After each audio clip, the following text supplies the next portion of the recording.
Hello, and welcome to the Larkspur Dance and Choreography Podcast. This is Melanie Daly. I was so excited to sit down and talk with Tasha Ruble because she's Superwoman. Talented dancer and performer back in the day, awesome coach for years at a major university, and now a really great dance team contest judge. Tasha coached the award-winning dance team at the University of Kansas. At a huge school like KU, the dance team is utilized a lot just at school functions.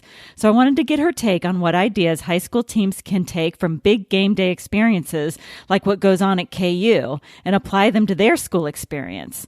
And also how to balance that with preparing for and succeeding at national competitions, because she did that really well too. Tasha gives us the lowdown on that, as well as how to effectively utilize male dance team members, which is certainly more common now, but at the time that she was coaching, it was definitely a first. She has a great idea for cleaning routines with your team, so you'll want to listen for that. She also has some great advice for coaches that are just starting out, as well as ones that might be suffering from burnout. As I mentioned earlier, Tasha is also a dance team judge, so she will be sharing what it is she notices and constantly tells teams to work on while she's judging. Stay tuned and get some great tips and advice from Tasha Ruble.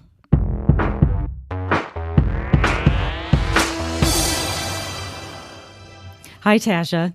Hi, how are you? I'm great. Thank you so much for sitting down and talking with me about all things dance team. Really appreciate it. Of course. Thanks for having me. Oh my gosh. Okay. So tell me your dance story. When did you start? How'd you get into this? Okay. So probably like everyone else, it started when I was small, started at like age 3 dancing, and actually started in tumbling as well. So I did that. And as soon as I could be in any kind of performing groups or competition groups, I did that. I was kind of an everyday thing. I didn't do any sports or anything. It was all dance. And so I did that all growing up, and went into competition. And then in high school, I actually started teaching at a dance studio and danced there and competed there and everything. So that's kind of where. Did you do dance team in high school? I did do dance team in high school. Yes. I was on the dance team all 4 years, and I was captain my sophomore, junior, and senior year. Oh my heavens.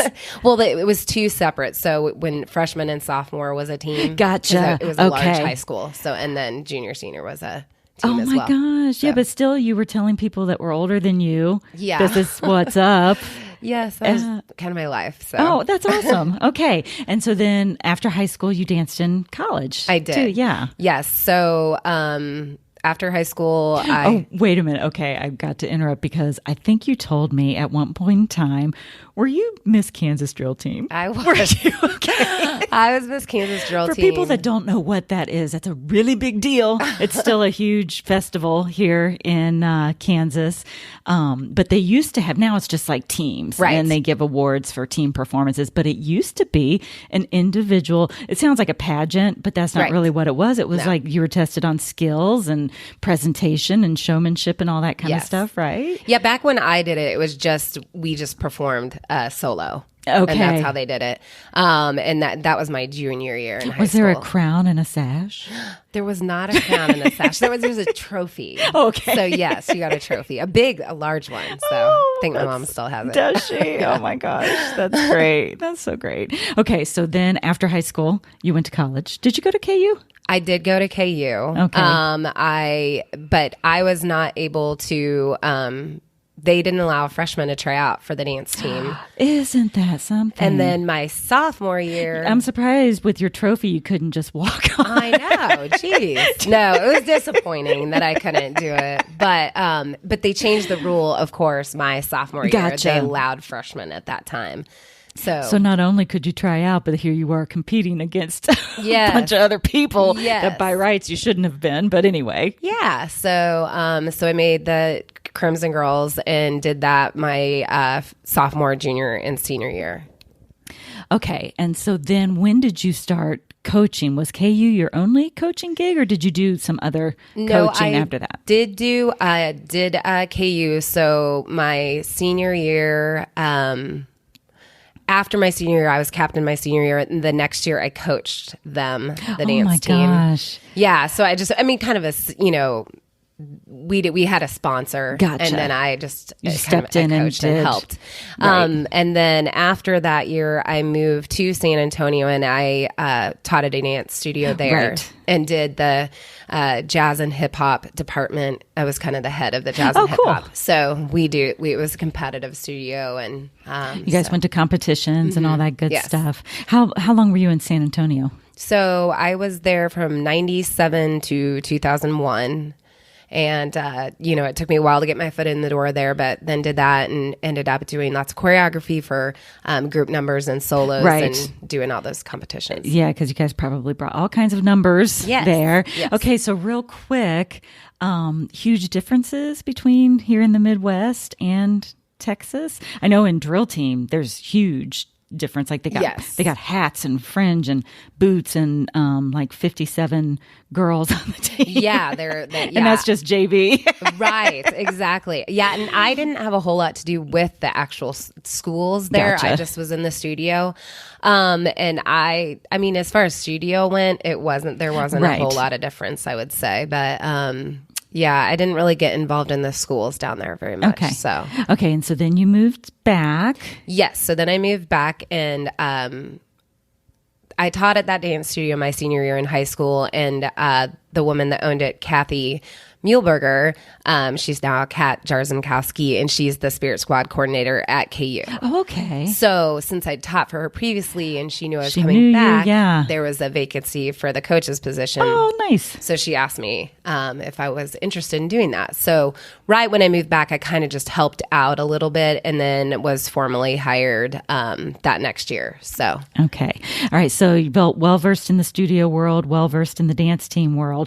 Major differences, though, between that. Like so many dance teams have competitive studio dancers. They so do, like yeah. for, a coach, how do you utilize that and what differences should you kind of, give them a little bit of a heads up for the, maybe differences of what they're expecting and what these dancers are getting from their Well, I studio. mean, I think that when you're in a studio, there's obviously the performance aspect. But once you go onto a dance team, there's also just kind of being the ambassador for the school. So Right. you have to have, people skills. It's the total package. Yeah. I mean, whereas when you're in a studio, you get up and perform. You don't necessarily have to Right. present Show yourself. school spirit. Yeah, right. And so, Right. And yeah. you kind of, on the dance teams, obviously, there is the studio side, when you're competing for nationals or doing halftime performance, but then there's the palm side. So you have to have, that kind of technique, because there's a lot of studio dancers that don't have that background. Right, the palm So, technique. And it's it hard freaks to pick them up. out. Yeah. Like, So. what? You want me to be robotic? Right. Like, Exactly. and not flowy? Yes. I don't get this. Yeah, that's a huge difference for sure. Okay, so let's talk about being a coach at such a huge school. Oh my gosh, KU. How Yes. exciting. It was very exciting. So, and we'll talk about the competition side. So that's exciting being from a huge school and a great team to Right. take them to competitions. But let's talk about like football games and basketball games Yes. and all of that. I bet that was a lot. It was exciting. It was exciting when we, being on the team, personally, and getting to travel with the team and kind of seeing the hoopla that goes around. Oh, you got to travel with the team. Do they Yeah. still get to travel with Yes. the team? Do they? Yes. Is that different for KU as opposed to Well, other we schools? don't always travel with Gotcha. the team. There was just certain times events. like I would say when I was on the team, we were lucky. I think one year, the same year, I got to go to the Aloha Bowl with the football how team, exciting. and then the Final Four was in New Orleans that year. So we got to travel, and and that was based on like a point system. So it was like you had to earn earned it, that right. spot. So we did that, and then now they do travel not to all the games. They travel to maybe 1 or 2 away football games, and then if there's a big, like if there would be a bowl game, they would go to that, and Right. then as well as basketball if there's a Final Four, but or like the Big 12 championship, but not just every game. All right. Well, very cool. And you did both football and basketball. Yes. Is the cheer team set up that way too? Yes. Okay, cool. Yeah. All right. So basically you're kind of the spirit for the entire year. So you got to experience both. Yes. All right. As a coach, I bet that was a lot to put together. It was. And a lot to be in charge of. It was. And so, we, as far as football games, we all had to be present there. But when there's so many basketball games as far as like women's and men's basketball games. Oh, so you covered women's too? We did. So we did like a coaching rotation. Did these kids go to school? Yeah. At all? Not really. No, they did go to school. It's a lot. I mean, it is. And it takes a disciplined person. So, but as coaches, we did rotations once we went into basketball, and the dancers did too. They wouldn't do every single game, so because they only allowed 10 on the floor, and when I coached, we had a team of 20, so there'd be like 2 groups. Okay, so. And I can imagine just even at a football game or a basketball game, there's like pregame, and then isn't there half times and between quarters and all that kind of stuff? We typically would do a halftime performance and then maybe a 45-second performance. So, And a lot of sidelines. Yes. And then were they basically on for the entire game? All right. And then in basketball, you guys would do a halftime. Sometimes. Sometimes the university would have other halftimes planned, but probably twice. 2 or 3 times we'd do a halftime. So. Okay. Yeah. All right. Is there anything that you learned from putting together game day type performances for something large scale at KU that like high school coaches could implement? I've learned as I've gone along in the process, the simpler, the better. Okay. So, being on the team and then coaching the team, you have all these kids that are super talented and they're wanting to show off their skills. But those don't translate as well on the court or on the field. Right. So people aren't necessarily there to see their stunts. Right. I mean, they wanted to kind of add to the athletic event. Yes. Okay. Yeah. So bigger motions, simpler motions, exciting music, that kind of thing. Maybe not the most popular, but something that's going to get the crowd into it. Right. Tends to go over better, I think. And I think that would definitely translate to high school. Yes. And one thing too that I've noticed is even if it's simple, if your spirit leaders, your cheerleaders and your dance team, if they're engaged, right, even if it's the same sideline that they just did or, whatever, right, that makes all the difference right there. Yes. Instead of let's try this intricate thing that nobody's going to notice. And, right. Real small motions, real tight, small motions are just kind of, they don't, I mean, it's hard to see them from the bleachers, I guess. So the stuff that you would do at football, would you have to completely change around then to do for basketball? Yeah, basketball was a little bit different. I feel like during football, we did more. We would hold our palms because your crowd is so far back. At least at KU, that's the way it was. And then basketball, we would they would do a little more skill based. A lot of times we didn't use palms because it's just a smaller venue. So But they would use palms when we'd cheer. Gotcha. And probably different music, too. Definitely. Did you guys perform with the band? Yes. Okay. We did. Yeah, so we had to, go to band practice, and we'd always do pregame with them, and it's, it's still the same as it was when I was there. And then a lot of times we do halftime with them as well. Did you feel like you were like in a constant state of prep? Yes. Yes. Constant. Yeah, I mean, we practiced. When I was on the team, we practiced every single day for 2 hours. When I coached the team, it was twice a week for a couple hours in the evening, and then it's even grown into. I mean, they do fitness now. Practice. They come in the morning and they work meet out with trainers and work out, and so it's just really like what athletes evolved. Do. Yeah. Yes. Yeah. Wow. Quite a commitment for sure. Okay. So I probably was going to ask you this later, but while I'm thinking about it, I wanted to ask you. So in this constant state of prep, and while you were there, you guys had a lot of success on the competition side as well. When did you start preparing for that? Because I doubt that you would bust out your competition routines during football. No. Nobody wanted to see that on the field. No, we did not. The way we did competition was we would figure out who our choreographer was going to be, and we would have them come in sometime during the football season, and they'd be there for a weekend, and we'd learn. Okay. And then, we would just kind of maybe run it at practices, so nobody forgets, right? In just so you remember, right? But the way we prepped for competition was, we would always do nationals. It would always fall after Christmas break. Okay. So on Christmas break, we would have a 2-week all day. I mean, you could not miss, or else you were out. Or you're not doing it. So it would be 2-a-days for like 2 full weeks. Okay, so probably not on Christmas Eve, and probably not on Christmas Day. No. Probably not on New Year's either, but shortly thereafter they had to get back to campus. Yes. Yeah, because in college we usually wouldn't go back till like January 17th. Something. So Mid-January. Right after the holiday season. And we'd, practice those 2 days all the way up until we went to nationals. But I think that's an awesome way to do it, because finals are over. Right. Football's over. Yeah. Basketball, has it started? Yes. Basketball has started. Yeah. In the late fall. But all the prep for basketball has been done, though. Yes. And so then they could solely focus on that. Right.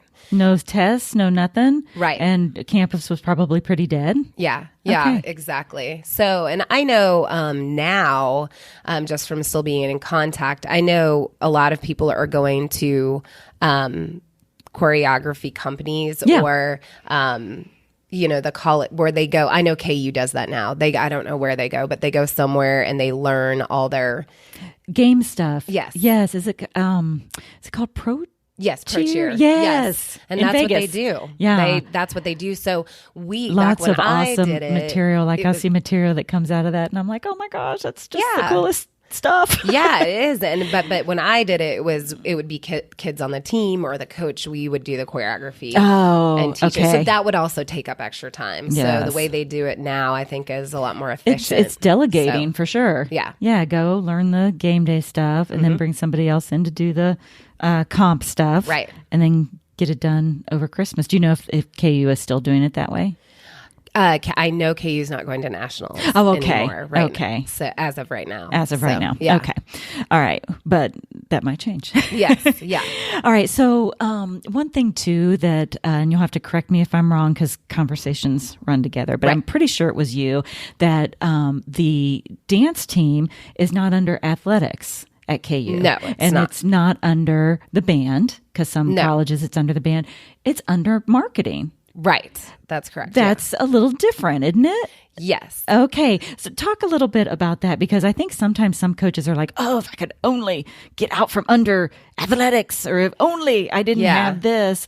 And sometimes I think the grass is greener. So tell us about that experience. I honestly don't know a whole lot why that is the way that it is. I just maybe they were the only ones that wanted it. Well, no, and I know that when we were there, we almost it was. You say grass is greener because I feel like we always wanted to be under athletics, right? Because we felt like we were athletes. Absolutely, dancers train their whole lives just like other people, and so I feel like we kind of always fought to do that. And did marketing have sort of some weird demands on you? Because when you think about it, marketing, it's not. You probably weren't treated so much like athletes as you were like the Miller Lite girls.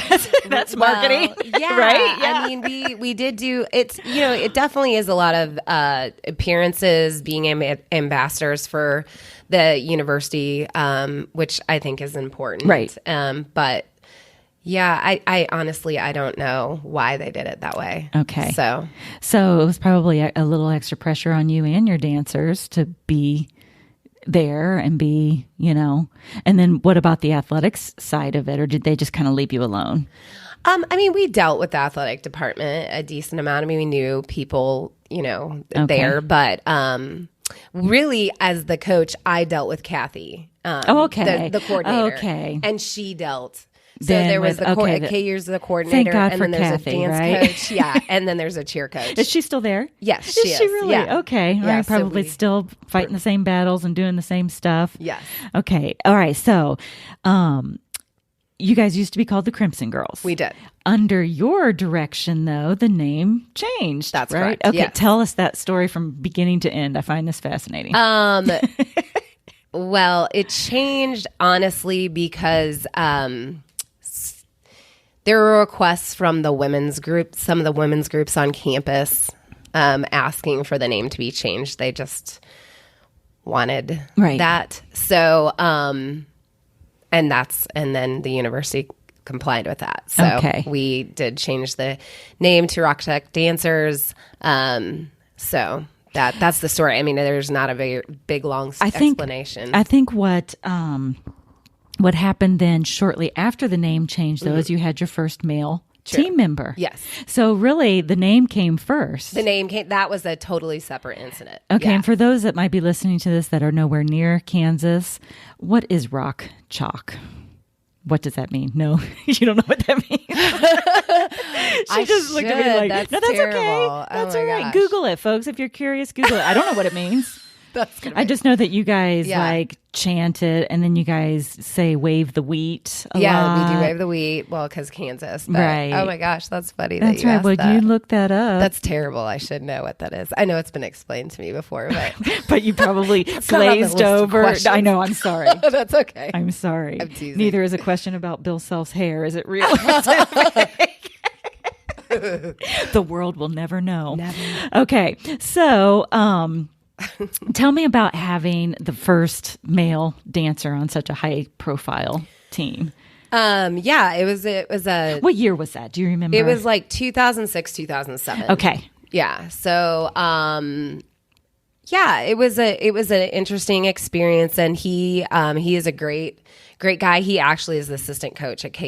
Is he? And he has been for a really long time. Yeah. Like since he danced there. Has he stayed or there no? was a pause where he actually I don't know if it's he co-owns or he runs one of the studios in Lawrence. Oh, very cool. So he runs a studio there. So now he has that. And then he also has been assistant. It wasn't like right after I left, but shortly thereafter he became the assistant. It may have been coinciding with when Raquel became the coach there. Okay. But yeah, no, he tried out and made the team, and it was a learning experience. Right. And did you have to, when he made the team, did you guys have to deal with like, no, here, look at the score sheets. Like he really did make it. Well, or were no. people doubting that? No, we don't really divulge that kind of information, but that's what I've. Did he get doubted though? Like why did he make it? No, not really. No. That's awesome. I mean, I think people were it. just interested. It was just interesting that there was a guy that had come and try out. And he kind of like blazed the trail, to allow that. So, because at that time he was probably the only male dance team member at the collegiate level that you guys would come across, right? Yes. Yeah. Okay, so you probably had to do lots of interviews and whatnot. We did, yeah. and that was the hard part, was finding the balance, because the team was really supportive. All the girls gathered, rallied around him and everything, but it was hard balance because it was the first. So a lot of the attention or media attention went to him. Instead of the team. Right, instead of the team. So that was kind of a hard thing to deal with. And I mean, and even, the first pre-football game, it's like about that, him. Everyone's like, oh, there's a guy on the team. And we're like, we're at a football game. He's like, I'm trying to cheer for a football game. We're supposed to be paying attention to the football. And so that was kind of a hard balance, and he was frustrated with that too. So. Right, because he didn't necessarily want him to be the focus. He wanted to be a team member. Yes, that's all he wanted to do, was blend in and be with everybody and be part of a team, and that's what he considered. So that's what we tried to focus on, was being positive. Let's just stay as a team and move forward. So okay, so then for routines, it's not that uncommon now for there to be a male team member, and I think it's always a challenge to a choreographer and a coach for how you utilize that male team member. Right. What would you suggest? I know we went back like within the dance, within actual choreo. Right. Does that make sense what I'm asking? Yeah. Yes, it does. So many times he's the center, always the center. Yeah. And we didn't do it that way. We didn't put him the center all the time. And I think things have evolved out since I was coaching there's a lot more partner work that goes on. So, but that wasn't really it. I mean, he was just one of the dancers in the dance. I know when we did sidelines like palms, he didn't use palms. And that was his choice. He just used just like a yell leader. Okay. Would use, like their and he probably fists. did he have like the yell leader uniform? And Yeah, that kind more of stuff, right? more like that Sure. style. But yeah, when we did the dances at that time, he was just a member. yeah, he was just a Awesome. member. Sometimes I think that's better than always trying to highlight the male. Put him in a group and then highlight. You never know; he might not be the one that you always want to focus on. Exactly. There's other members on that team that probably have great skills. Yes, too. absolutely. I don't know. I feel like I tend to, like, as a judge, give more credit whenever he blends. Right. Yes. As opposed to now he's going to do this. Yeah. Now he's going to do this. I feel like it's kind of gotten to the point where that's what it is. Like the male is used for the partner. He's the Beyonce, and the rest are like the backup dancers. If you could just avoid that, and you can still highlight him just because he is a little bit different. But that's probably the challenge. Okay, so. That was probably the negative of having him on there. It's constantly dealing with the focus being on him. But what was some positives? There had to be a lot of positives. Oh, there is a ton for of not positives. just him, but for the other the female members too. Yeah, it was just he himself is a very upbeat, positive person, awesome. Very outgoing, really encouraging, really supportive. Like he didn't participate on the nationals team, but he was like the best cheerleader for them. Really good at helping clean and encouraging, and so I think that's a lot of the reason why he followed into the assistant coaching position. Because he knew the other side of it. Yeah, and they love him. I mean, the girls on the teams love him. So how did you guys figure out who was going to do the nationals routines? We would have a tryout. Would you? Yeah, so okay. we would have a tryout, and then we did have the year that we had like Emily Schock came in and choreographed. She chose the team. I mean, she put the dancers in where she wanted them to be. I mean, pretty much, because her choreography is different, so whatever fit the best. But for the previous years, it would be kind of an audition. So I like that, because then let's say that you just really want to be, football, basketball. Right. Like that's what you want to do. Yeah, exactly. And then that other stuff, maybe, was that an option that you didn't have to try out for it? Yeah, I mean, everybody did, but gotcha. I know now, from what I've heard just from keeping in touch, that they have, when they were still doing nationals, they had some that wanted to and some that didn't. I mean, because it is pretty grueling and it takes your Christmas break. Yes. And it's a lot of time devoted. So Grinch over here cutting into the holidays. Gosh, so mean. Okay, so what do you think? And you can name more than one thing, because I'm sure that there was more than one thing. Looking back now, what do you think was the hardest thing? What was the most challenging as a coach? I think, like, with my personality, the hardest thing is finding the balance of being coach and not wanting. You spend a lot of hours with those kids, and it's hard to not.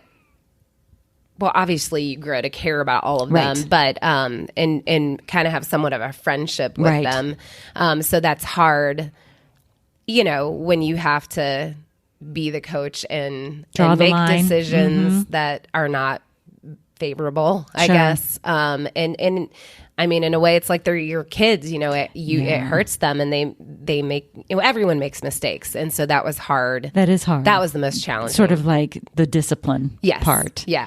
Definitely. And doing the having consequences. Right. And they're there for a reason, but isn't that awful when you have to use them? Oh yeah. I mean, there were some big ones that happened when I was there, and it was really hard. I bet. Yeah. And it would just been easier and happier just to say, well, forget it, but in the long run, You can't. No. They're there for a reason and got to do it. Yeah.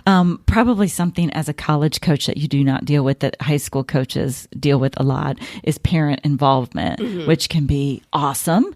But then sometimes, depending on what the nature of the involvement is, right, it can be not so awesome. So you probably didn't have to deal with that at all. We did not have, and that was one of the first things that we said, when they made the team, was like, if you have a problem, you're in college now, you're pretty much on your own, living on your own. So we would like for you to come to us if you want to address us, with an issue or a problem, yourself. So we can talk it out, like a young adult and a coach. Right. So because you're an adult now, pretty much. Yes. Yeah. So you're trying to kind of mentor and help them grow as a person too. Which, I've heard some high schools try to do it that way as well. But I know it's hard I don't know about that. Yeah. They try to, right. But parents, Yeah, it's going to happen. But if you don't have parent involvement, when it's a positive thing, that can be a lonely world too. Yes. You guys were the ones doing your own. I don't know if you guys were rhinestoning or whatever. Like everything that a mom or dad would take care of. Right. In college, man, it's all on them. It is. When we go to nationals and that kind of thing, parents would step up and do stuff. Oh, good. Obviously, Okay. They get real into that because they were missing it from doing it in high school. Well, and they were probably really experienced rhinestoners and sandwich getters. And we would have like tailgates before games. There would be fun. like parent tailgates. And so, they were involved, but they just didn't get involved in the day-to-day, I guess, as much. How did you go about, and maybe it's different for a collegiate team, but how did you go about building like a positive, supportive team culture? Like, what is it, or did it just happen because you guys had to work so hard? I feel like it happened. It just kind of happened. I don't remember. Obviously there were always little issues here and there, but I don't remember there being ever a team that I didn't feel didn't come together. We spend so many hours together, and just all the teams that I had, it seemed like everyone was really supportive of each other. And there was there was like 20 kids on the team. So I don't know. I'm sure there's little things I'm forgetting, but you guys probably didn't set out to, do these isolated things like we're going to build, team culture using this or using that or whatever. Right. It was probably just focus. Yeah. Just focus on what you need to do. Honestly, it was kind of like your own little sorority. People would go through rush and do their things. And it was almost suggested that, it wasn't suggested, but a lot of the kids, it was hard for them to do a house, like a sorority plus be on the dance team, because the dance team, you would miss so many of the functions. You're right. So that was kind of for anyone that is going into that situation, is something to think about, like as a choice. Obviously, the sororities are so nice because they get you out and get you meeting people. But if you do both, you're going to miss a lot of those activities because dance comes first. Right. In college, you can't choose that over. Was it a scholarship situation for the Rock Chalk dancers? It wasn't scholarship, but we did get stipends. And it helped with their school. Yeah, it would be at the end of each semester we'd get a stipend for grades, and which as long as you made them, it wasn't if they were a certain grade, but as long as you made grades, you'd get your stipend. And you got little benefits. We always got all of our gear and everything through Adidas or Nike, whoever, which was nice because you get multiple shoes and jackets, and you got all kinds of stuff. And you didn't have to pay for that yourself. No, that's huge. No, so that in and of itself was probably a positive. It was a huge positive. I still have stuff. This has been a long time since I've been there. Okay, so we talked a little bit about how you planned and structured your year. Right. But let's talk about, when it came to competition routines, or even, with the huge crowds that KU gets at their athletic events, those routines had to be clean. Yes. How did you do that? How did you go about cleaning routines? Well, we didn't have the ones that would go week to week. We didn't have a whole lot of time. That was completely different Another reason why simpler's better, right? Right. Then nationals, it was a lot different Okay. because nationals is a totally different baby, you know. But the week to week, yeah, I mean, it was just learning it and then spending the time cleaning it. But you couldn't clean it to the same extent that you'd clean like a nationals routine. And I don't know that it needed to be that way. Right. You know, It's probably palm work and visuals and right. that kind of stuff. Yeah, spacing was You important, want all to that. clean yeah. the joy out of it. Right, exactly. And they could have a little more, you know, personality and all of that. So So that was game day. But then, okay, what about nationals?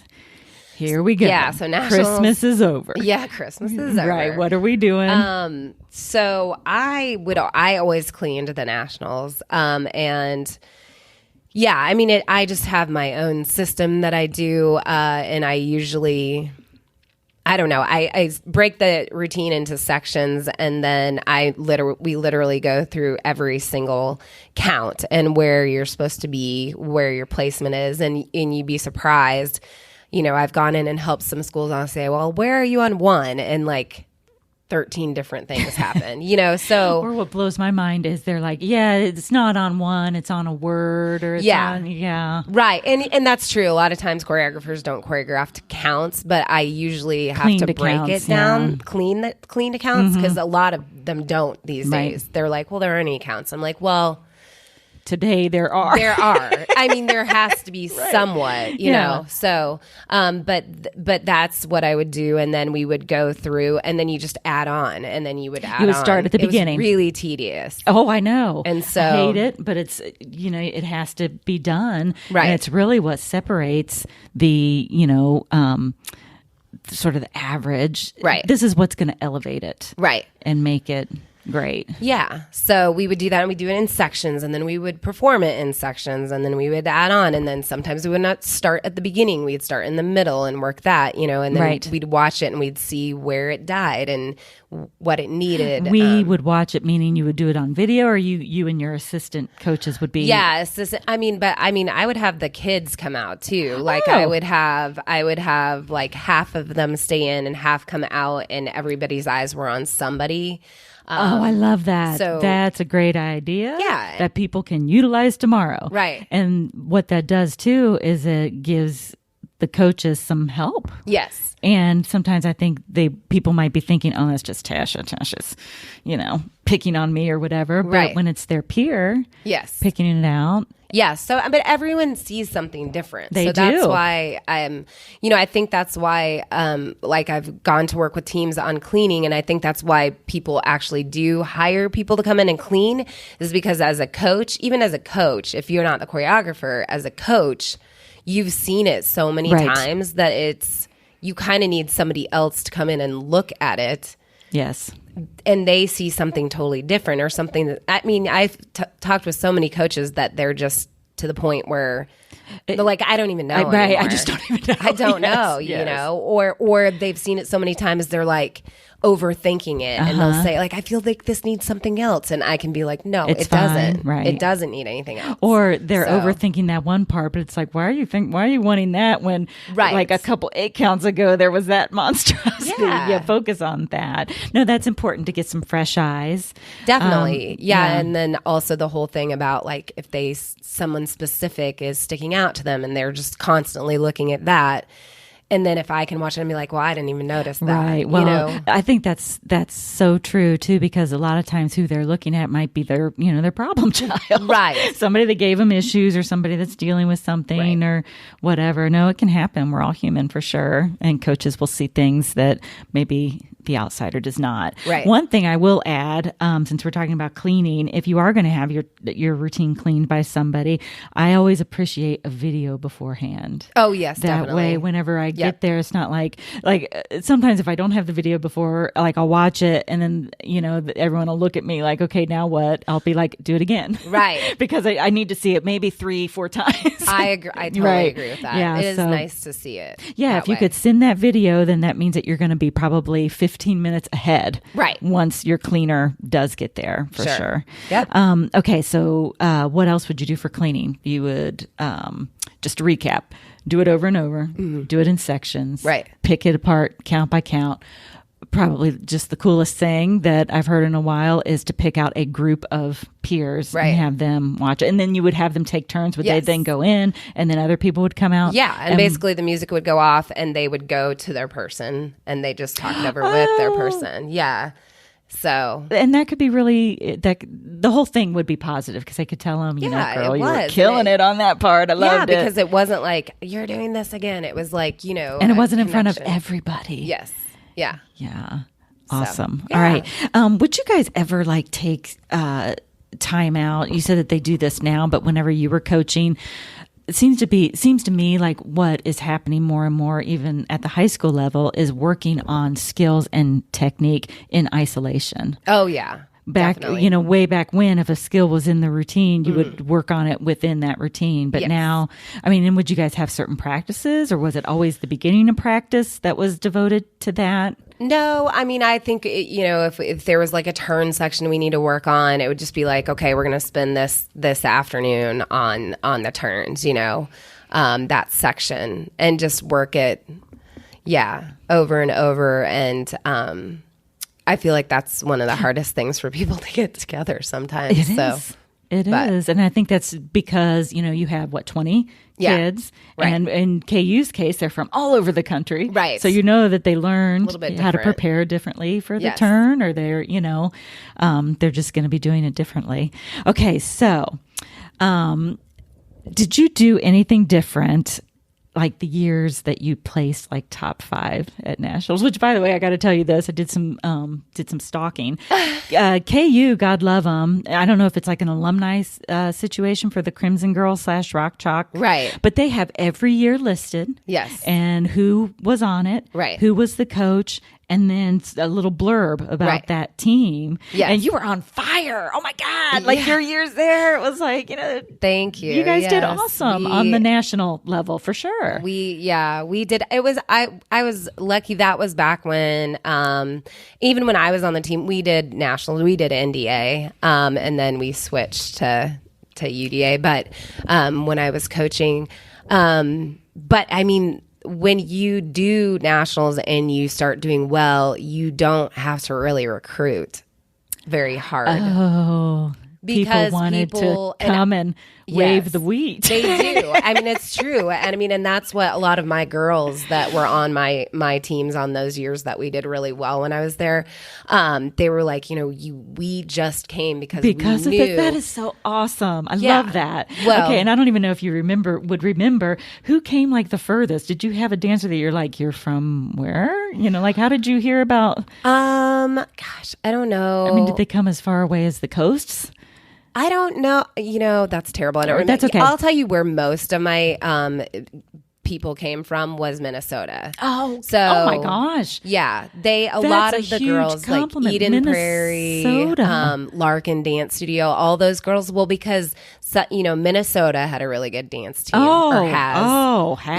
Has. They and so a lot of those girls, that could be their choice, but they kind of wanted to go somewhere a little bit further. Different. So they trickled down, and I had great. Year after year a ton of people. All the years I coached, I had people from Minnesota. So a lot of those girls, and then there's some really strong dance studios here in Kansas City that people came from too. So it was just you didn't have to really work to recruit, because what you did on the national level was helped recruiting. You. Yeah. Okay. So real quickly, when you started coaching, you guys went to NDA. That's when I was when on the you were team. there. Yes. Okay, and then whenever you were coaching, had they already started going to UDA? Yes. Okay, so you didn't really have to make that choice. No. You just fell into what they were doing. Okay. Yeah. And so that first year though that you did well without your Minnesota people and whatever. Yeah. Do you remember doing something differently, or did just all sort of stars and planets align? And sometimes that happens where it's just like, whoa, I didn't do anything differently. We just showed up and I think it has a lot to do just with the choreography, with the music. And we had a girl that was on the dance team. She was an alumni, and her name is Amy Martinez. And so she would come back, and she did our choreography. Oh, how cool. For a lot, most of the time I was coached there. And it's just, It's just a toss up. I mean, obviously you can have the dancers and you can clean it to the best of your ability, but it's whether the music and the choreography, I mean, just strike the judges and they, you know, I mean, because we would have stuff that we thought, right, this would be great, but then it, you know, it didn't do hit as well. So it's, I mean, I don't know. It's just, I guess the advice would be just do the best you can. Yeah. And accept, you know, work as hard as you can. And then just accept that. I think also too, don't you have to like choose something that is going to stay true to whoever chose it? Like whoever chose it, I'm hoping that she wasn't like, you know, researching, well, they liked this last year, so we're going to do something by that same artist and blah, blah, blah. Well, and I was just going to touch on that. I think, you know, I feel like, you know, you have those big, strong schools that do really well year after year. And I feel like a lot of times people try to follow along and be like, well, this is what they do, so this is what we need to do. And like as a judge, I feel, like I want some variation. I don't want everyone to follow that same. And for us, I know there was one year that we didn't do as well. And I felt like she was trying to kind of search for, you know, what had done well the year before and everything, because I mean, it's hard not to do that. Right. You don't want to. This is what's consistently doing well. But yeah. Well, and sometimes it's smart to just kind of pay a little bit of heed to that, but then maybe focus on the dancers in front of you, you know, and kind of tailor it to that and to what you personally want to do. Yes. What do you think was, obviously you guys did great on the national level, but what was like your sweetest victory? And sometimes I think people, you know, would think, well, it's probably what she did, you know, like the year she did the best at nationals, but maybe not. Maybe it was that year, the first year you had the male dance team member and you guys all survived. Or, you know, or maybe it was a certain routine that you're yes, that was awesome. It really isn't. I mean, it is obviously the experiences I remember. And I think I remember my last year the most. And I just,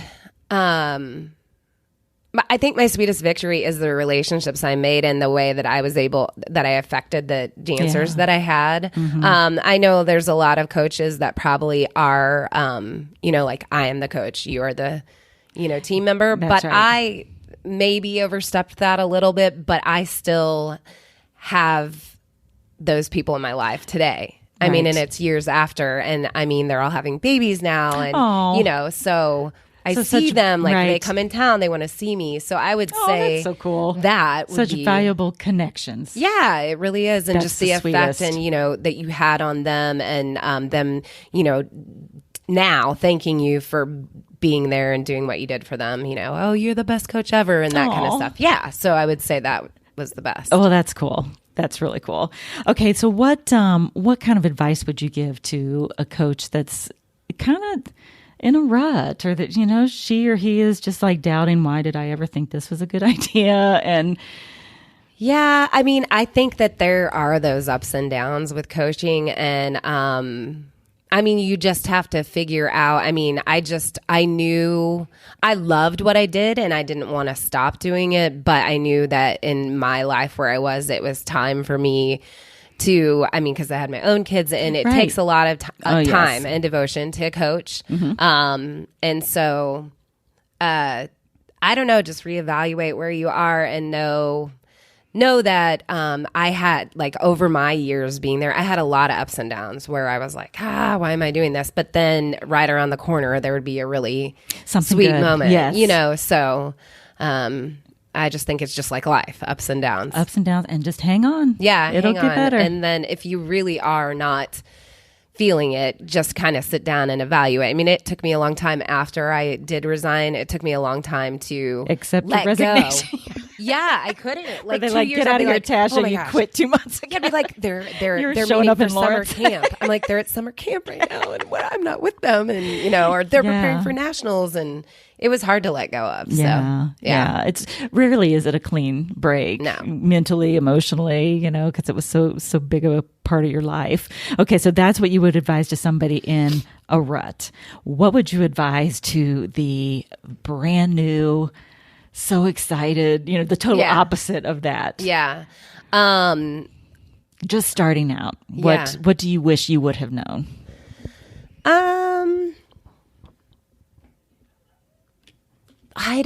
I guess just to come in and have confidence in your ability, because they're the kids, the age that those kids are at, if you're doing like a college age or even high school, probably, they're going to react to you. So to come in, with confidence and believe in yourself is huge, because they can tell if you don't. And especially the college aged girls, if you're not confident in yourself, they're going to walk all over you. I love them, but that's just the way it is. It's the nature of the dancer. It really they can tell, because I know they can also tell too, real confidence, sort of that quiet confidence, will win every time, but that fake bravado and the bossy and the negative and whatever, that doesn't really work either. No. And then, I know a really good thing. So also, if you're coming in new somewhere, I was lucky to go into my alma mater, but if you're coming in new, to really explore and know kind of what the traditions are at that school. Oh, that's a great idea. I know over the years there's been people that have come in at KU and they tried to change this or that, and that definitely with the alumni, that definitely doesn't go over very well. Well, and it might not go over well to even like this freshman. The team, because they have been looking forward to Yes, I was just going to say that. Like, I wanted to do that since I was 4. Yeah. So that's a huge one too, is just to not come in with your own ideas, maybe explore. Have your own ideas, but explore what the traditions are at that school first. So. Well, and you don't need to, reinvent the wheel. Right. Do the stuff that's working and that people really love. You might think it's hokey or whatever, but if that's there's a lot of hokey. Every college has something hokey. Where it's like, oh my gosh, the opposing team's probably like, oh, here they go with this stupid thing or whatever. But if that's what your dancers want, if that's what your alumni, your crowd wants, then for sure. We see like a lot of turnover with coaches. Have you noticed? You were at KU forever though, weren't you? I was there for quite a while, but at the high school level, we see it a lot. I don't know so much about college. Whereas before, like whenever I was growing up in the 80s, the dance team coach had already been there since the 60s. You know what I mean? Like we're not seeing the same amount of longevity. Why is that, do you think? Why is this gig so hard, Tasha? I think there's a bunch of different things. I think as coaches, with the amount of time that you put in, it's a lot of volunteer work. So, you definitely get compensated, but probably not enough. Yeah, definitely not enough. And like in my case, I'm driving from Kansas City to Lawrence, so it's 30 miles back and forth. And then if you start to have your own families and stuff like that, like a football game day, we'd have to be there 2 hours before the game for the entire game, and then after the game. So it would take your entire day. Right. So I just think it's probably the amount of time. For lack of money. And then also when you value what you do, you have to understand that you're working with a big university, and they're involved too. So maybe some of the things or the ways that you think things should be done, you have to comply with, the way that they want things done too. So you have to work, so I'm sure that can get frustrating sometime for people too. But it's hard. It's just hard to understand why, but there's obviously reasons, because you're on a big, media platform. And so some of the ways that you may think things should be done is not necessarily the way they think. Right. So you just got to kind of roll with it and pick your battles. Also, too, another thing that I think is you put so much into it, these coaches, for not a whole lot. And I think people really need to think long and hard before they pipe up with something negative. Right. And sometimes I think it might fall to the coach to build that positive. Right. Maybe teach people this is how we're going to handle things. Yeah. Yeah. Because it's crushing when you see somebody who has the right intentions, works so hard, and then, it just takes one thing, and they're just like, forget it, I'm out of here, depending on how big the thing is. Well, and that's why too, the whole thing about having, like I was saying, having the balance of being the coach, but me creating those relationships, that's what made it meaningful for me, rather than just going up and being, you know, in charge. Like I'm the coach, and because then I had support system response back from them and love back from them, and so that made it worth it too. So I think build your support system with the people right in front of you is also good. Okay, so you judge. I do now too. Yes. Yeah. Okay, what do you find yourself saying as a judge over and over again? Oh, and these are the things that teams as a whole need to work on. You know, have terrible issues. I know I do. Issues. I find myself talking about spacing a lot. Okay. But it's important. It is, because as a judge, when you're back, I mean, you can see any little tiny thing like that. And so I feel like that's a lot. I say a lot about that. And then also like the technique, like in turns, your supporting leg. I feel like I talk a lot about the supporting leg in turns. Okay. Yeah. And then also just dancing. I mean, you're creating a story, not just doing the moves, but performing the piece, I guess. Gotcha. More. Yeah. So like with your face and everything, just your body, you can see that like extending through. I mean, it depends on what starting kind of from the core and extend. Yeah. So I'm more of, I feel like, technical kind of than anything. I feel like I pick out that kind of stuff more, but but I think most judges do. Yeah. At least, just judging from all my little podcast interviews, that's what comes up over and over again. And usually it's stuff like that. Right. Little nitty gritty details, which shows how important that is. Right. We've kind of come to the conclusion that cleaning is just as important as the choreo. It is. Yeah, because it is so the stuff that you just listed off has nothing to do with where that climax of your routine is, and has, you know what I mean? Like, I mean, because if you're going in as the coach, I'm sure most people know this, but after a choreographer comes in, you have to break down and talk about every single little thing. Right. Because, I mean, just for instance, like I was saying, ask your team where they're supposed to be on this word or this count, and I guarantee you're going to get a bunch of different things. And so I know it just seems silly, but all those little things matter. Right. And that little piece you talked about too, just basically not going through the motions. You want it to be performed for real. Right. To me, I call that believability. Like, you can watch a team and it's just like, I don't believe you. Right. This would have been great if you really performed it and felt it. So I will get asked a lot, well, how do I do that?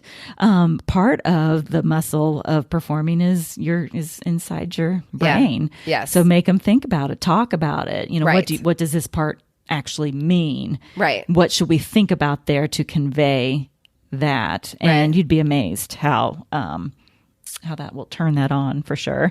Okay, so you've been lucky to be part of this for years and years and years. Yes. Yes. Do you like how I phrased that? Yeah, Instead of Tasha, you've been around for a long time. Hey. Okay, so what are some big changes that you've seen, especially here recently? Because what that does then is tell us what to be looking for. Like, what are some, I guess, trends or things? I hate to say trends because, like, flossing is a trend. Mm-hmm. Don't plan on seeing that in any routine. Right. Maybe at a football game. Right. Just kind of being funny during a sideline. But so what is it that you're seeing teams doing now that maybe you didn't years ago? I feel, I don't know. I mean, I don't know if mine is so positive. I feel like I wish people would think more about what works for them and expressing that rather than following a trend so much. I feel like a lot of times when I'm judging a competition, I feel like I'm longing to see something different because everyone's trying to get the points on the score sheet. Well, they're trying to. It's like you're trying to do what whoever won last year, whatever they did. Yeah, it's like lyrical. I feel like a lot of people do lyrical type dances, and I don't know. Sometimes it's refreshing to see something different. Yeah, so I don't know if that's not a positive trend, but But no, it's definitely a trend that we are seeing. Like sometimes judging, like even before lunch hits, it's like, man, I am depressed. Everybody died at the end of their routine. Right. And I'm so sad. Find a cool piece of music. Like, as judges, sometimes there's one song that you hear over and over. Yeah. So just... I don't know. I wish I could think of this song right now, and I'm certainly not going to sing it, but there's a song, and it just has this male vocal, and it just, like, you would hear it at least 4 or 5 times before lunch, Yeah, so, but I don't know about trends, really. One thing I've noticed is it's harder and more technical, Oh, for sure. definitely. Oh, yeah, dance evolves for sure. I mean, I laugh because we won nationals one of the years I was on the team, but comparing our dance, I mean, I played it for my girls before nationals, and we just laughed our butts off because... I mean, I was like, you guys could dance circles around me because, it just was different. You did it for comedic effect instead of to get them pumped up. Yeah. I mean, it was, it's just, it has evolved. I mean, people are doing things that are just crazy. I'm like, I could never have done some of the stuff that I see people do now. Right. So it's fascinating to watch. It is. It's really cool for sure. Okay. So we talked about what you say over and over again as a judge, trends and that kind of stuff. Let's talk just for a second about like real life. And I asked this of almost everybody that I interview just about this whole thing called balance. And I think I'm kind of tired of that notion because I think we women with kids and that have jobs other than kids. Right. Even stay-at-home moms get this notion handed to them that you can do it all. You just got to organize and you just have to get up at 5 and whatever. Okay. So I think they're trying to get us to chase this notion of balance. I don't believe it really exists. No, I think that either your house is a mess, but your work life is on fire. Right. Or the opposite. Yes. Your closets can be all clean, but man, you're behind in all other areas of your life, Okay. Do you even attempt to find balance? No, not really. Five. We are high-fiving right now. No, I think... what would you suggest? You've got 2 active boys. 3. Yes. Sorry, I forgot about that youngest you're fine. I've got, 3 boys. I mean, my life consists of... with my job, I'm in the health and fitness industry. And so, and how long did it take us to set aside this hour? You know what I mean? Like you and I had to jump through many, many hoops to make this happen. But one thing is my job is very flexible, so I can kind of create it around things, and then running to practices and doing all that. But I don't know, just trying to stay positive and wake up every morning. And if you're in a bad mood, try to reflect and try to have gratitude and find something to be happy about. That's huge. What makes you happy in your life. And if you're not feeling it, find something. I don't know, hug your kids. Right. Whatever. There's always something to be grateful for. Yeah. So just your attitude, I think, is a huge part of it. You do have control over that, for sure. Yes. Yeah. I mean, you got laundry sky high, but hey, you can afford clothes. Yeah. And just knowing that stuff really doesn't matter. I mean, that much. Like laundry, it's not gonna ruin your life if it's not done today. Right. It can be done tomorrow. Yeah. It doesn't have to be done today. I love that. So, all right. I don't know. Very good. Always be positive. What's important? Yes. Focus on what's important. There's always something to be grateful for. All right, Tasha, this is awesome. Thank you so much. Thank you. Thank you so much for all those helpful tips. Yeah. Really appreciate it. Thank you.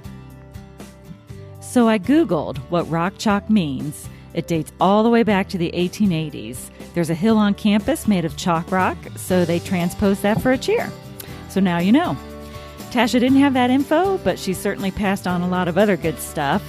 Keep your game day stuff simple and fun. That makes for a happy team and some great game days. Utilize your Christmas break. Finals are over, so that's a good transition time to work on competition material. If you have a male dance team member, he doesn't always have to be the focus of the routine. Utilize your other dancers too. I think a valuable lesson I learned after talking to Tasha is that the grass isn't always greener at the collegiate level. I think some high school coaches think it would be, but it's got different challenges for sure. I loved her idea about peer cleaning. What a great team builder while you're perfecting routine at the same time. Her advice to reevaluate if you're not feeling it was really good. Just hang on and it'll pass, but if it doesn't, then reevaluate again. And to the newbies walking into a coaching position, have confidence in your abilities, but don't get rid of what's working for that team. That should be the creed of every brand new dance team coach. I always loved what she said about not recycling what some other team did last year because they won. Celebrate and highlight your team's uniqueness and create relationships that make this job worthwhile, because that's what lasted for Tasha. Don't hesitate to get in touch. You can reach us through our website, larkspurdance.com, and you can find us on social media. We'd love to hear from you. Thanks so much for listening.